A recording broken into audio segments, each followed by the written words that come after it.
singles out Ilat-Tawheed, to the end of that. Now, the Risala Thalitha, and the third is this one. Satati Risala Rabia, and the fourth shall come, and will hear a Thalatha, or hear Thalatha to Al-Usul, and the other three fundamental principles that comes after this one. فقوله إعلام, his statement إعلام تقدم الكلام على لفظها وبيان معناها. There's already preceded speech regarding this phrase, and likewise a clarification of its meaning. والمقصود من الاتيان بها, and what is intended by way of bringing it. قوله, his statement in which he said أرشدك الله, may Allah direct you.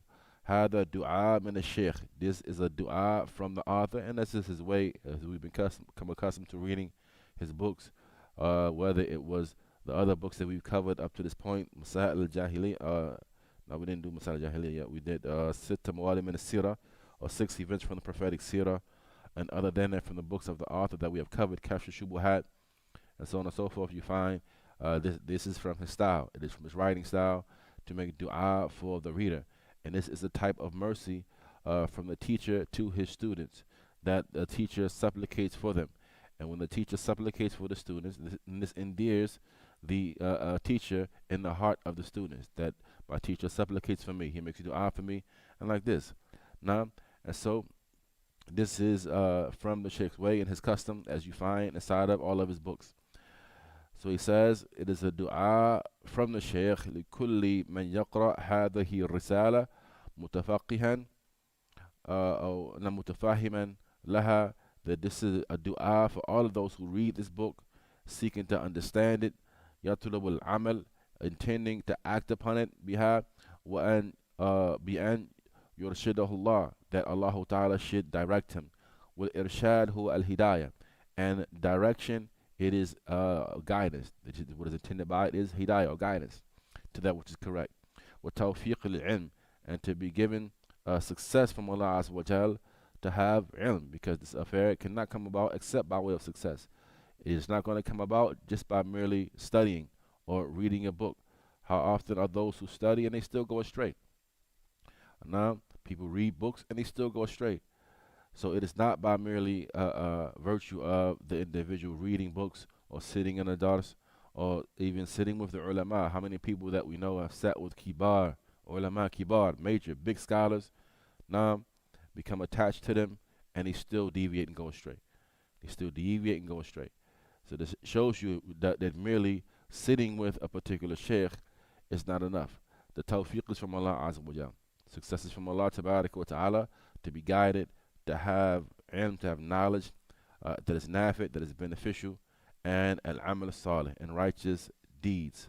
Now, it's also an indication that a tazkiyah does not lie in merely sitting with Sheikh so-and-so, right? Because is the individual upon the methodology of that Sheikh? If that Sheikh was a Sheikh Salafi, he was a Salafi Sheikh, he was upright, known for uprightness, but he passes away and leaves some of his students behind, right?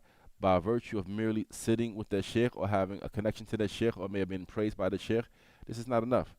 Now, is the individual truly upon the methodology of Sheikh so-and-so, if that sheikh was a sheikh Salafi? Now, and that only comes about by the tawfiq of Allah Azza wa Jal. That Allah Ta'ala, He allows the person to not only sit with that sheikh and benefit from that sheikh, but to remain upon the way of that sheikh until he passes away. Now, and so he says, وَالرُّشْدُ ضِدُّ الْغَيْ, and rushd, it is the opposite of al-ghay, which is deviation and straying. قال تعالى قَدْ تَبَيَّنَ الرُّشْدُ مِنَ الْغَيْ, as Allah Ta'ala says that rushd, the clear path and upright way, has been made distinct from the path of deviation. Likewise, Allah Ta'ala said, وَإِنْ يَرَوْا كُلَّ آيَةٍ لَا يُؤْمِنُوا بِهَا وَإِنْ يَرَوْا سَبِيلَ الرُّشْدِ لَا يَتَّخِذُوهُ سَبِيلًا وَإِنْ يَرَوْا سَبِيلَ الْغَيِّ يَتَّخِذُوهُ سَبِيلًا. And if they were to see every ayah, they are not going to believe in it.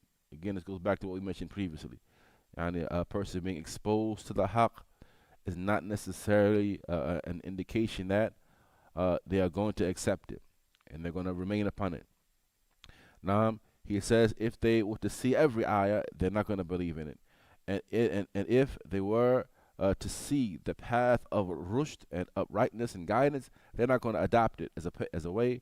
And if they see the path of deviation, they're going to accept that and adopt that as a way. وَالرُّشْدُ هُوَ دِينُ الْإِسْلَامِ. And this rushd that he's speaking about, this guidance, it is, or this right policy, it is the religion of Islam. وَالْغَيْ دِينُ وَالْغَيْ دِينُ أَبِي جَهْلٍ وَأَمْثَالُهُ. And al-ghay, it is the way, the religion, the path of Abu Jahl and his like. His statement in which he says, Arshadaka Allah li ta'atihi, may Allah direct you towards his obedience. هذا دعاء عظيم. This is a tremendous supplication that the Shaykh is making. فإن المسلم إذا أرشده الله لطاعته فقد سعد في الدنيا والآخرة.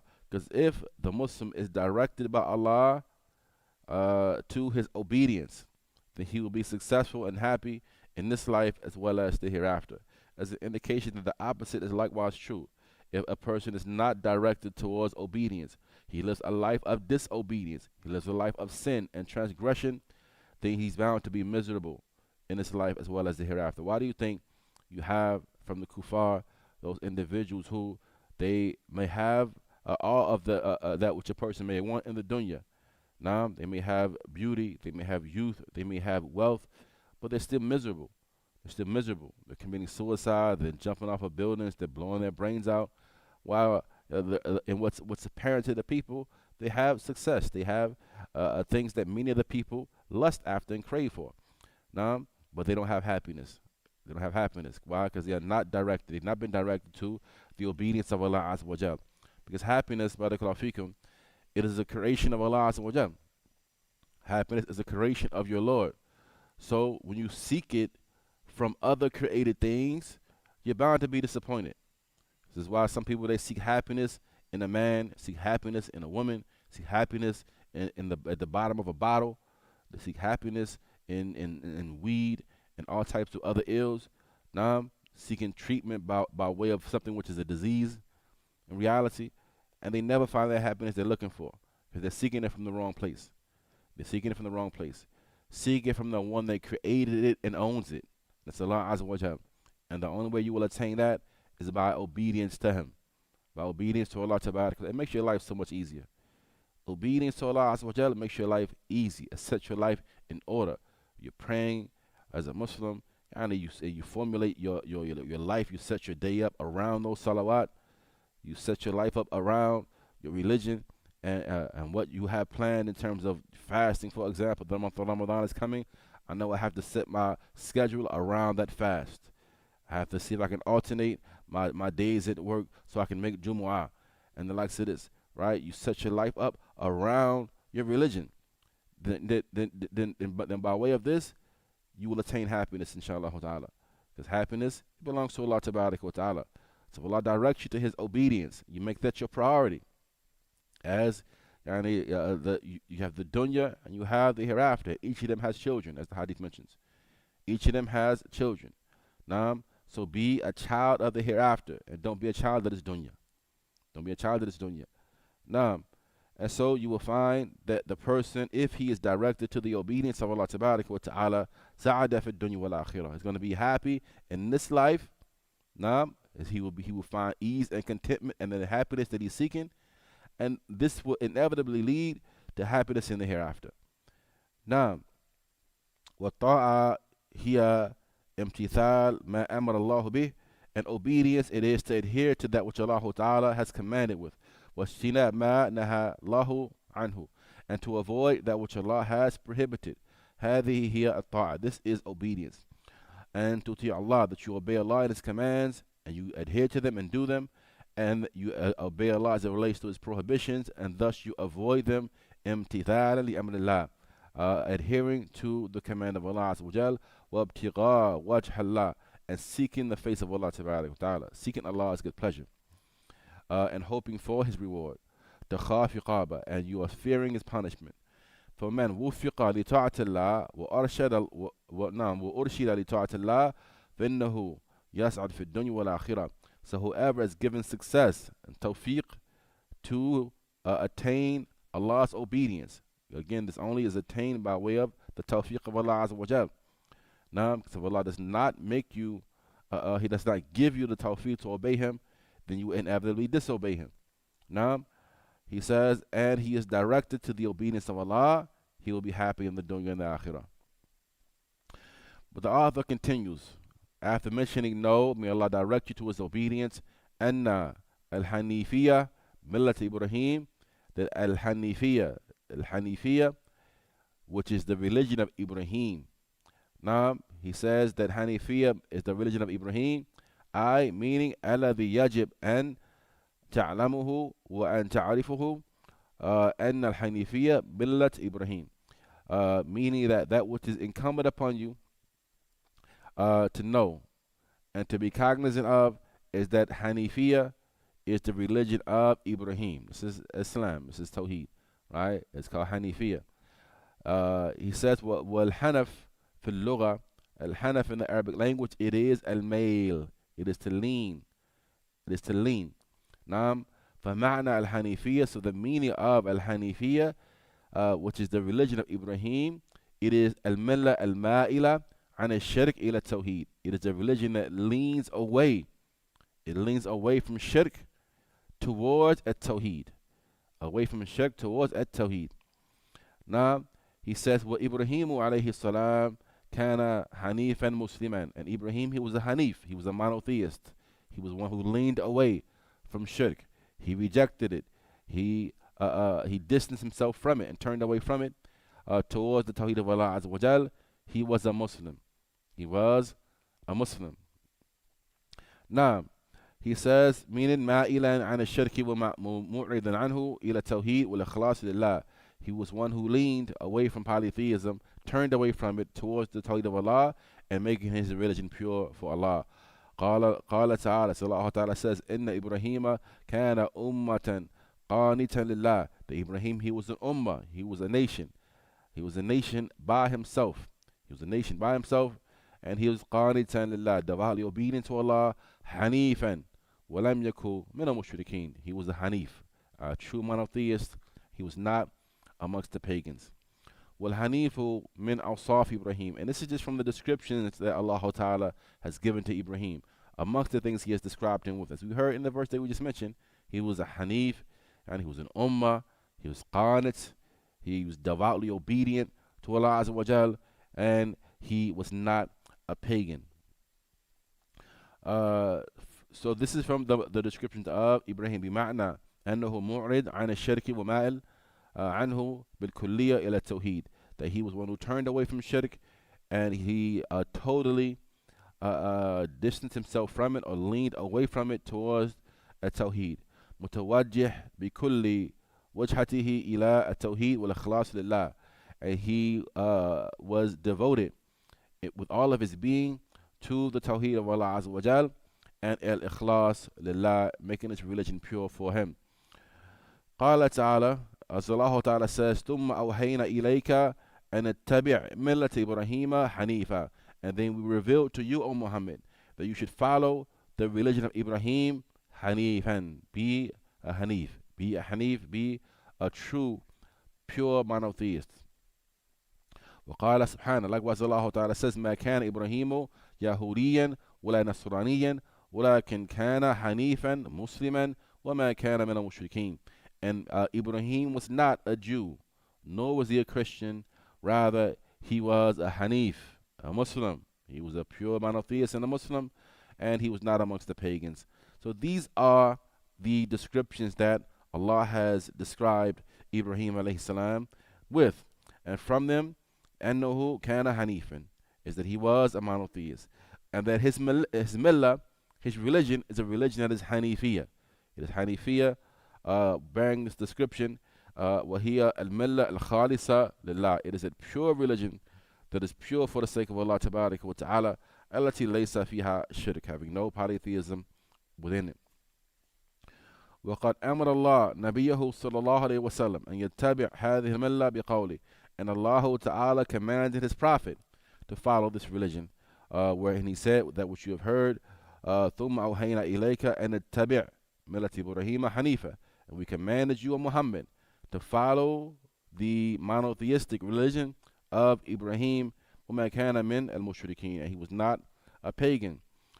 So he's commanded us, فَأُمِرْنَا نَحْنُ كَذَلِكَ أَن نَتَّبِعْ مِلَّةَ Ibrahim. So we likewise have been commanded with this, to follow the deen of Ibrahim. Now, قال تعالى هو اجتباكم وما جعل عليكم في الدين من حرج ملة إبراهيم ملة أبيكم إبراهيم. And then we have chosen you, or Allah Ta'ala, He has chosen you, and He has not made upon you in the deen any haraj or any difficulty whatsoever.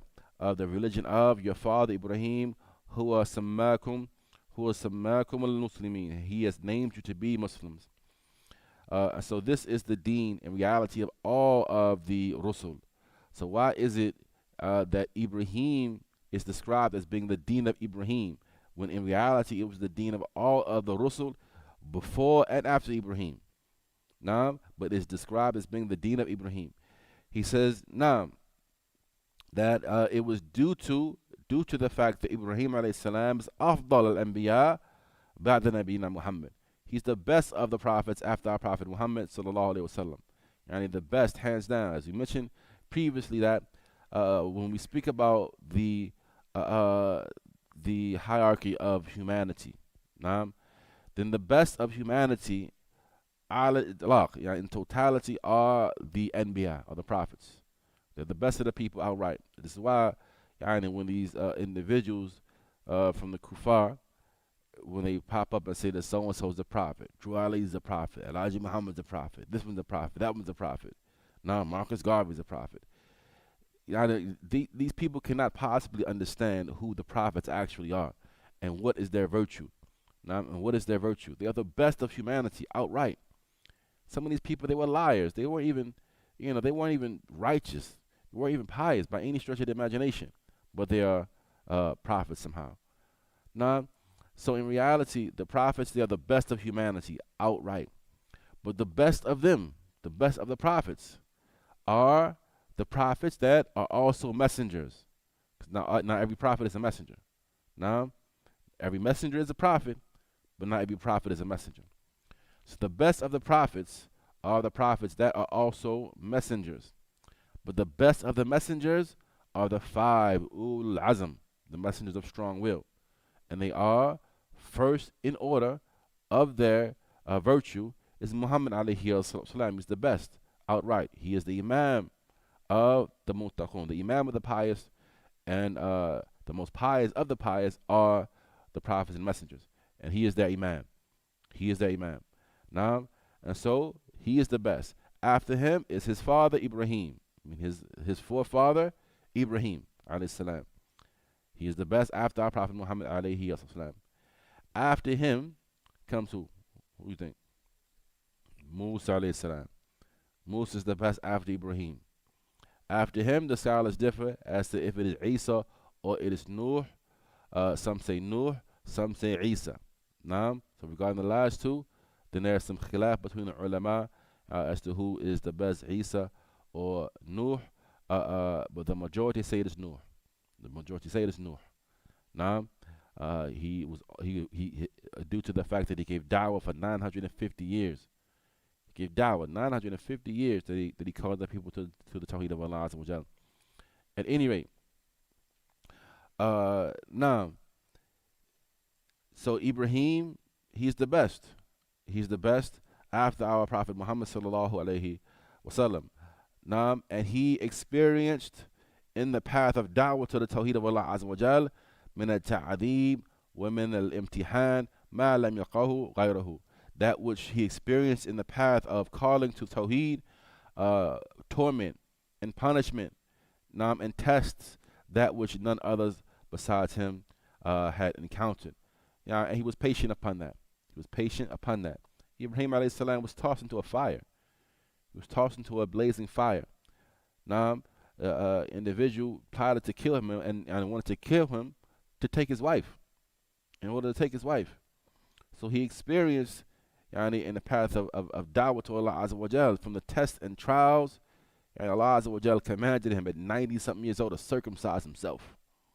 Circumcise himself. He did it with an axe. That's not a test or a trial. Now, and he fulfilled every single test. Now, I need to sacrifice your son, slaughter your son. Ibrahim was prepared to do it. Prepared to do it. So he experienced these things in the path of Allah Tabarak wa Ta'ala, the likes of which nobody else besides him had experienced. Now, and he was patient. He Abba al-Anbiya, and due to the fact that he is the father of the prophets. What is intended by way of that is that after Ibrahim, every other prophet came from his lineage. After Ibrahim, every other prophet came from his lineage. Now, he says, فَإِنَّ الْأَنْبِيَاءَ الَّذِينَ جَاءُوا مِنْ بَعْدِهِ كُلُّهُم مِنْ ذُرِّيَّتِهِ عَلَيْهِ السَّلَامُ. All of them were from his lineage. فالحنيفية ملت جميع الأنبياء. So this Hanifiyya in reality is the religion of all of the prophets. Now, وهي الدعوة إلى التوحيد. It is the call to Tawheed. الدعوة إلى التوحيد. والنهي عن الشرك. And it is the prohibition of polytheism. وهذه ملت جميع الرسل. And this is the religion of all other messengers. لكن لما كان لإبراهيم مواقف خاصة نحو هذه الملة. But since it is the case that Ibrahim has different mawaqif and he has different situations and circumstances that he went through for the sake of this religion, then it is attributed to him. It is attributed to him and to those who came after him, even though every prophet, even those who came before Ibrahim, this was their way, this was their religion. From Adam to Nuh and Musa and everyone else. وَالْأَنْبِيَاء كُلُّهُمْ مِنْ بَعْدِهِ كَانُوا عَلَى مِلَّةِ إِبْرَاهِيمَ. And all of the prophets after him, they were upon the deen of Ibrahim, and that is the millah of at-Tawheed wal-Ikhlas, and sincerity. Now, he says, ما هي هذه الملة التي أمرنا نبينا أو نبينا باتباعها نعم أمر نبينا عليه الصلاة والسلام باتباعها وأمرنا باتباعه. But what is this religion which our Prophet عليه الصلاة والسلام was commanded to follow, and we likewise have been commanded to follow it? يجب علينا أن نعرفها. We must know it. We must know what the religion is. And knowledge and ilm ta'allam. Now, Mr. Prophet mentioned عليه الصلاة والسلام, knowledge is by learning and study. Knowledge is by learning and study. Again, yani, this is the means to acquire knowledge. It does not necessitate that if you take those means, you're going to get it. Right? How many people they hope for something, but they never attain it. They strive for something, but they never attain it. Now, وَكُلٌّ يَدَّعِي وَصْفٍ بِلَيْلَى. And everybody claims an attachment to Layla. But Layla doesn't affirm that for any of them. She doesn't affirm that for any of them. Naam, so it will only come about by the tawfiq of Allah Azza wa Jal. But the path towards attaining that, al-ilm ta'allam, the Prophet said, knowledge is by study and learning. You strive to attain it. And you seek the tawfiq of Allah Azza wa Jal. Naam, so it's incumbent upon us to know this religion. لأن المسلم يجب عليه أن يعرف ما أوجب الله عليه من أجل أن يمتثله. أن يمتثله. He said, but it's incumbent upon the Muslim to know what Allah has made obligatory upon him in order that he can adhere to it. وَمِنْ أَجْلِ أَنْ لَا يَخِلَّ بِهِ. In order that, as well, he cannot have lapses in his religion. وَلَا يَكْفِي الْإِنْتِسَابِ بِدُونِ مَعْرِفَةٍ. It is not sufficient that a person really ascribes to something that he doesn't know. A person ascribes to something, but he doesn't know. A person ascribes to Salafiyya, but he has no clue what the principles of Salafiyya is, or rather, he has no clue what is in opposition to it. So a person is claiming something that in reality he has no clue about that thing that he is claiming. You must learn it. You must study it. You must have knowledge. لا يكفي أن ينتسب للإسلام وهو لا يعرفه. He is not sufficient that a person attaches himself to Islam while he doesn't know what his religion is. ولا يعرف ما هي نواقض الإسلام. He does not know what nullifies that Islam. وما هي شرائع الإسلام, and what are the legislation of Islam and its rulings. ولا يكفي الانتساب لملة إبراهيم وأنت لا تعرفها. And it is likewise not sufficient that you ascribe to the deen of Ibrahim while you in reality don't know it. You have no clue what it is. Now, he says, and thus, if you are asked a question about it, then your response would be, La adri, هذا لا يجوز. This is not permissible. يجب أن تعرفها جيدا. You must know it well in order that you can traverse upon it على بصيرة, with insight, with clear insight, and that you not have lapses in anything from your religion. And what is this millah of Ibrahim? And it is أن تعبد الله وحده مخلصا له الدين. It is that you worship Allah alone, making your religion pure for Him, as the author mentions in the text. Sheikh Salih, he says an explanation of this, and we'll suffice with this for this evening, that you worship Allah مخلصا له الدين. هذه ملة Ibrahim. This is the religion. This is the Hanifiyya that we spoke about. This is what it is. This is how we define it, that you worship Allah alone, making the religion pure and sincere for Allah tabaraka wa ta'ala. هذه ملة Ibrahim. This is the deen of Ibrahim, that you worship Allah alone, making the deen sincere for Him. So tajma' bayn al-amrayn. So you combine between these two affairs. They are al-ibadah wal-ikhlas. Al-ibadah wal-ikhlas. You must bring them together. And ikhlas here, and we know ikhlas means sincerity. However, ikhlas here, it means purity in your religion. Because some people, they worship Allah, but they don't have ikhlas in their worship, meaning that they worship Allah, but they worship others alongside Him. Like the pagan Arabs in the pre-Islamic days of ignorance. They knew Allah. They worshipped Allah, but they had these idols which they would worship alongside Him. They had specific idols, specific gods, and they had general gods. They had the specific gods, and they had their general gods. Specific gods like Lat, Uzza, Manat, Hubal, and other gods that they were specific gods which they used to worship. Then they had other general deities that they devoted worship to, like we mentioned to our brothers in DC yesterday, that they had these general gods. For example, if they wanted them traveled and they alighted at that particular place, they would go and gather some stones, right? And they would gather 3 stones. 2 of them they would use and fashion pots out of to cook their food. And the third, whichever rock was the smoothest and shiniest and best, that will be the one that they're going to worship. They'll make that to be their God. Now, we likewise mentioned how it's mentioned within Fath al-Majid and other shuruhat of Kitab al-Tawheed, that from the practice of the pagan Arabs is that whenever they would travel, they would take their deities and their gods with them on their journeys. And they would pack their provisions and their food and so on and so forth. And one of the ways in which they would fashion and make gods is they would take dates and they would press them and they would treat them, burn them with fire until they became hard enough to hold whatever whatever shackle they fashion the idol into, right? So they would fashion their idols from dates. And when they were on their journey and they were traveling and their food ran out, they would look at their God.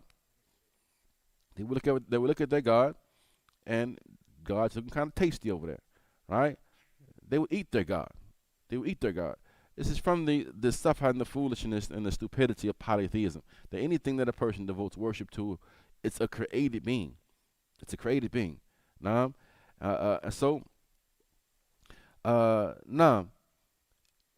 it's not just about worshiping Allah, because the pagan Arabs, they did devote worship to Allah, but they worshipped others alongside Him. So they didn't have ikhlas. They had the ibadah of Allah, but without the ikhlas lillah, without the purity for the sake of Allah Azza wa Jal. So we must have these two, ibadah and ikhlas in the ibadah. فَمَنْ عَبَدَ وَلَمْ يُخْلِصْ لَهُ الدِّينِ. So whoever worships Allah, but does not make their deen pure for the sake of Allah Azza wa Jal, لَمْ تَكُنْ عِبَادَتُهُ شَيْئًا. Then his worship in reality is nothing. His worship is nothing. فَمَنْ عَبَدَ اللَّهِ وَصَامَ وَحَجَّ وَصَلَّى وَتَمَرَ. So whoever worships Allah and he fasts, makes hajj, prays, makes umrah, وتصدق, he gives sadaqah, وزكاة, he gives zakat, وفعل كثيرا من الطاعات, he does an abundance of good deeds and acts of obedience, لكنه لم يخلص لله في ذلك, but he does not make those things pure for the sake of Allah Azza wa Jal. إما لأنه فعل كل ذلك رياء أو سمعة, either due to the fact that he does all of these things رياء وسمعة, out of riyah, he's showing off, and sum'ah, which is seeking to be heard. Riyah, Riya, right? These two terms are synonymous one for another. Riya and sum'ah, you see them mentioned together. But the subtle difference between the two is that riya is connected to what is yura, what is connected to what is seen. Riya comes from the word ra'a, to see, right? So riya is connected to what is seen. You're doing an action to be seen by people. You want the people to see you doing something. And sum'a is connected to what is sumi'a, connected to what is heard, right? It comes from sami'a, to hear, right? So sum'a is to seeking to be heard or heard about. You want people to hear you doing it or to hear about you doing it, right? So now, perhaps a person did this act of worship riya'an aw sum'atan in order to be seen or heard. So this prevents that ikhlas, showing off.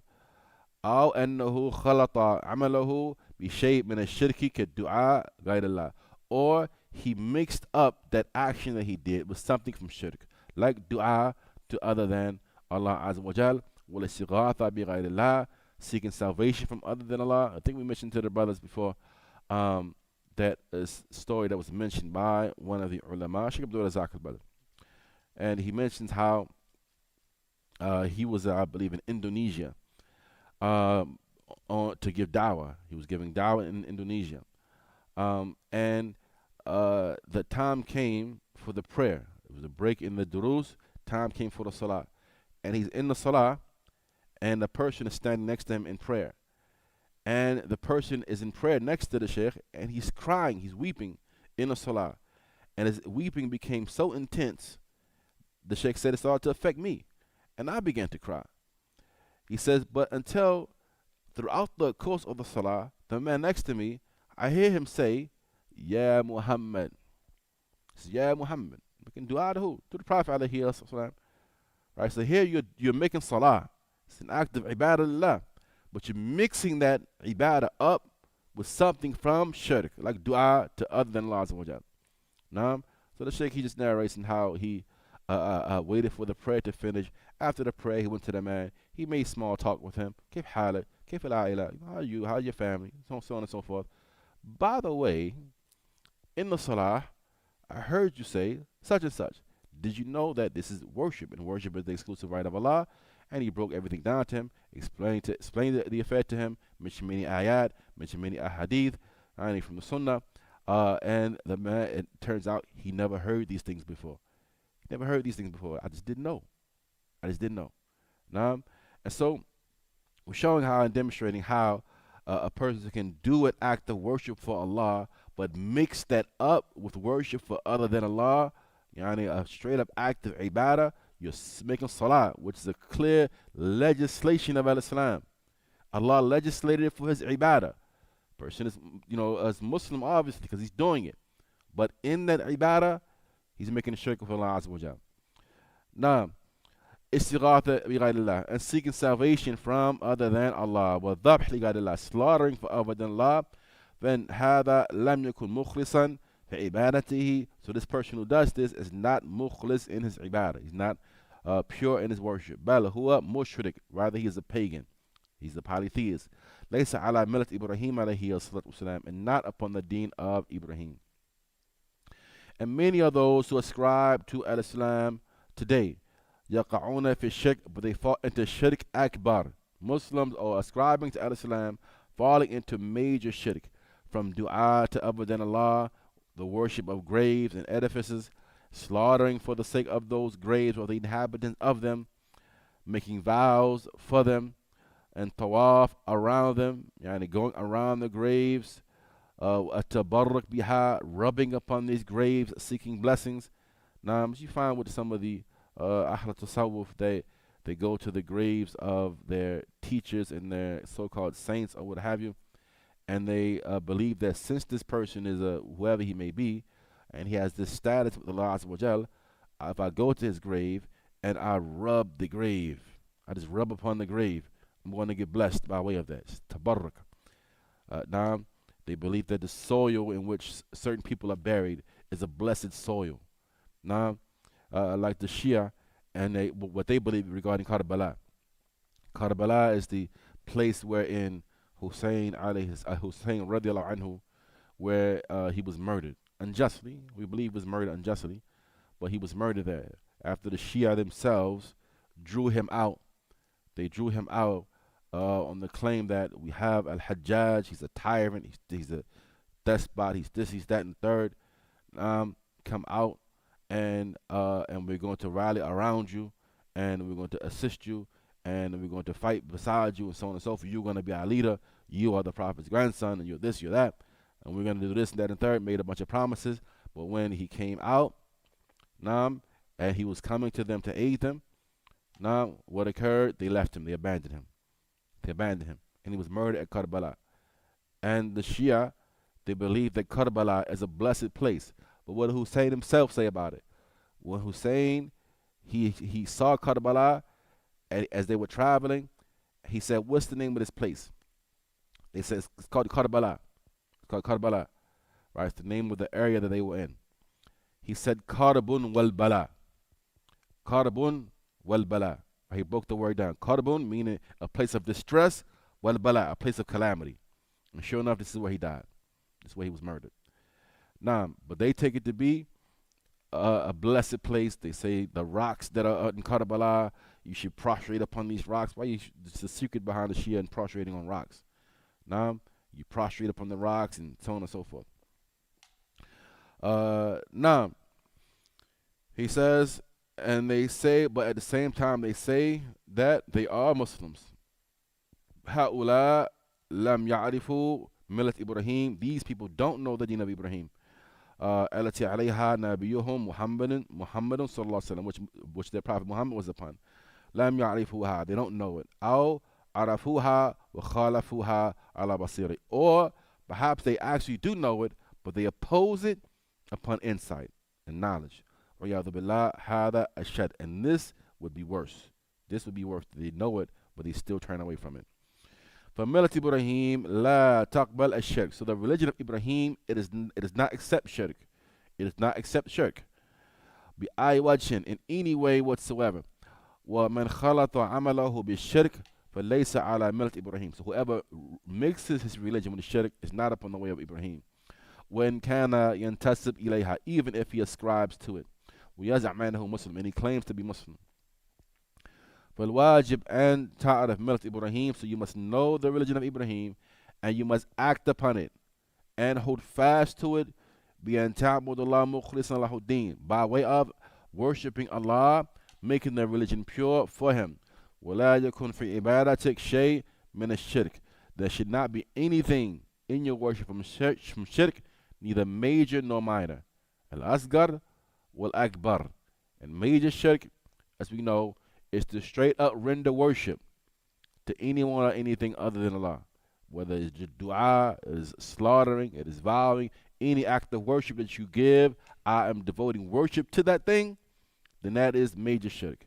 And minor shirk is every other type of shirk that has been described as shirk, but it is not major. Now, meaning, by way of example, riyah, showing off. Riyah and showing off is minor shirk. Minor shirk. Swearing by other than Allah. I put that on everything I love, on my kids, on my parents, whatever case may be. Right? This is minor shirk. And likewise, there's certain statements that can be minor shirk, such as whatever Allah wills and you will. Whatever Allah wills and you will. This is minor shirk. And other than that, from those affairs that have been described as polytheism, but is not classified as major, then it is polytheism, but it is still minor polytheism. Now, so this is the religion of Ibrahim, and it is al-Hanifiyya allati a'rada 'an ash-shirki bil-kulliyya, which is turning away, or that which is turned away from shirk in totality, wa aqbalat 'ala at-Tawheed bi-kulliyatiha, and it is totally devoted to at-Tawheed. And that is that you worship Allah, making their religion pure for Him. Now, we stop here, bi'idhnillahi ta'ala, pick up tomorrow from this point. Allahu ta'ala alam, hada wa sallallahu wa sallam wa barak ala nabiyyina Muhammad.